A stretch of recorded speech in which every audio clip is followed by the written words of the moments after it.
Tirupati KB layout జీవకోణంలోని షెక్కినా చర్చిలో గురువారం Christmas వేడుకలు ఘనంగా నిర్వహించారు.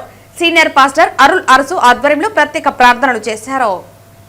ప్రభువైన యేసుక్రీస్తు నామములో ప్రతి వారికి క్రిస్మస్ శుభాకాంక్షలు తెలియజేసుకుంటూ దేవాతి దేవుడు యేసుక్రీస్తు లోకరక్షకుడుగా అరుదించడము, మానవులందరి పాప విమోచన కొరకు ఆయన ఈ లోకానికి రావడం అన్నటువంటిది నిజంగా ఒక సంతోషకరమైనటువంటి వార్తగా ఈ భూమి మీద నిలిచిపోయింది. ప్రతి సంవత్సరం కూడా ప్రతి ఏటా కూడా క్రిస్మస్ వచ్చినప్పుడల్లా కూడా లోకరక్షకుడైనటువంటి క్రీస్తుని గురించి, ఆయన జన్మను గురించి ధ్యానించుకోవడం ఎంతో శుభ పరిమాణం. ఎందుకంటే ఆయన ఒక చరిత్రకారుడైనటువంటి క్రీస్తు, యేసుక్రీస్తు ఒక చరిత్రకారుడు.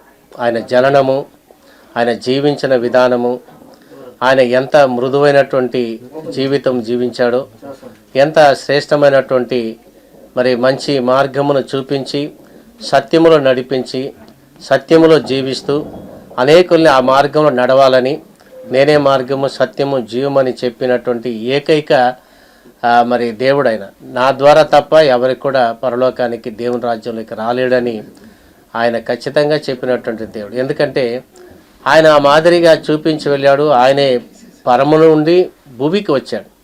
ఆయన ఎక్కడి నుండి భూమి నుండి వచ్చినవాడు కాదు, ఆయన పరము నుండి భూమికి వచ్చి ఒక కన్యక గర్భములో పరిశుద్ధమైనటువంటి జీవితంలో ఆయన జీవించినటువంటి వాడై క్రీస్తు లోకరక్షకుడుగా రావడము అది మహా సంతోషకరమైనటువంటి శుభవార్తం. ఎందుకు ఆయన రావాల్సి వచ్చిందంటే మానవులందరి పాప విమోచన కొరకు ఆయన రక్షకుడుగా జన్మించాడు. కాబట్టి ఆయన రక్షణ ఇవ్వడానికే వచ్చాడు.